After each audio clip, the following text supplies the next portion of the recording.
yang diambil atau yang bisa dimakan itu buahnya seperti ini. Nah, ini batang ininya itu bisa dimakan. Ini yang berwarna merah, teman-teman.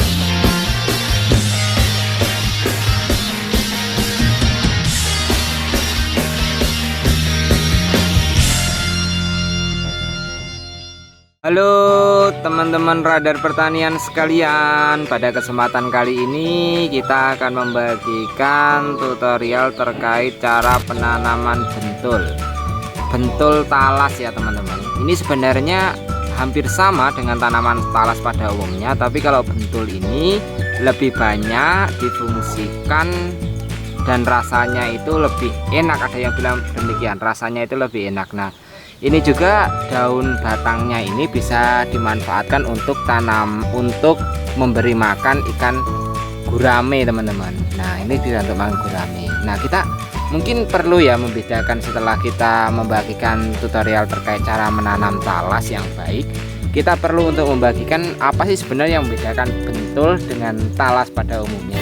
Nah, kalau talas bentul ini teman-teman bisa lihat di sini batangnya ada yang berwarna merah, tapi ada juga yang berwarna hijau. Nah, kalau yang diambil atau yang bisa dimakan itu buahnya seperti ini. Nah, ini batang ininya itu bisa dimakan. Ini yang berwarna merah teman-teman. Nah, ini kebetulan ada tanaman bentul di samping rumah yang bisa kalian secara nyata bisa kalian lihat. Nah, ini tanaman bentulnya teman-teman. Ini bentul yang berwarna hijau. Jadi ada dua jenis bentul ya teman-teman. Nah, buahnya juga seperti ini. Jadi yang diambil itu adalah di bagian ininya. Jadi namanya bentul. Bentul ini terkenal enak. Bahkan ada juga yang mengatakan itu bentul yang berwarna hijau ini bisa disebut. Nah, ini buahnya ini. Nah, ini yang bisa dimakan teman-teman.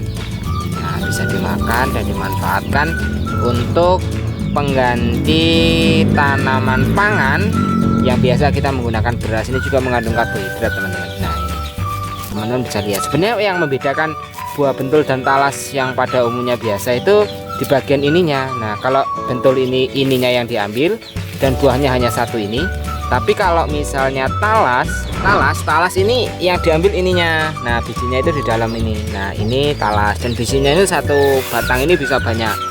Nah, kalau bentul itu ya cuma satu gitu teman-teman. Ini usianya sudah 5 bulan dan tadi yang bentul tadi usianya 5 bulan. Nah, mungkin teman-teman itu yang bisa membedakan antara tanaman bentul dan tanaman talas pada umumnya.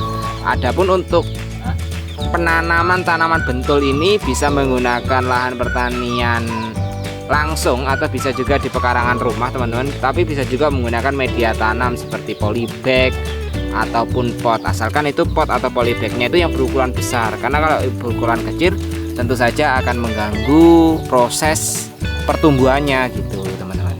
Bentul ini yang kita ambil itu di bagian batangnya, jadi satu batang itu bisa bercabang-cabang teman-teman. Ini teman-teman bisa lihat kan ini. Nah, ini ada banyak batangnya. Ini langsung saja kita pisahkan. Sebenarnya prosesnya hampir sama dengan penanaman talas pada umumnya. Nah, ini cuma yang bedakan antara bentul dan talas pada umumnya itu di bagian isinya itu hanya satu gitu teman-teman. Nah, kalau penanamannya itu seperti ini, kita ambil batangnya, kita pastikan juga batangnya batang yang memang kuat untuk ditanam. Nah, teman-teman bisa lihat. Nah, pastikan juga di sini ada akarnya ya. Nah, ada akar ini untuk penanaman bentul, dan satu batang ini bisa menjadi banyak bibitnya teman-teman. Nah, ini kan, ini nanti menjadi bisa dimakan gitu. Nah, di bagian ininya kalau sudah besar, minimal ya usianya 1 tahun lah teman-teman. Kalau memang dipupuk menggunakan pupuk kimia atau menggunakan pupuk yang non kimia, itu bisa lebih cepat. Nah, untuk penanamannya seperti ini. Pertama, untuk penanamannya kita persiapkan dulu lahan pertanian, lahannya teman-teman. Nah, setelah kita mengambil benih, kita menanamnya itu dengan mempersiapkan lahannya. Nah, ini kan, ini tanahnya itu tanah yang memang sudah bagus dan sudah banyak mengandung humus teman-teman. Jadi hitam. Kalau misalnya teman-teman itu pengen tumbuhnya bagus, sebenarnya dikasih pupuk atau dikasih apa ya, kotoran sapi atau kotoran kambing gitu. Nah, itu bisa menjadi lebih bagus lagi. mudah penanaman ini, sekaligus bisa dimanfaatkan untuk batangnya itu bisa untuk sayuran Tanam ya. ataupun bisa juga untuk tanaman untuk makanan ikan teman-teman. Nah, ini untuk pentol yang berwarna ungu ya teman-teman. Nah ini merah keunguan. Nah penanamannya sebenarnya sangat mudah banget nih. Bisa kalian praktekkan dan menjadi tanaman pangan di rumah agar bisa produktif teman-teman. Nah, untuk mengganti tanaman kita menjadi kayak seperti beras gitu. Nah ini bisa banget nih, karena mengenyangkan. Nah, ini proses penanamannya. Kita tunggu sampai dengan tumbuh. Tukang nasi kita pilih ya rumah.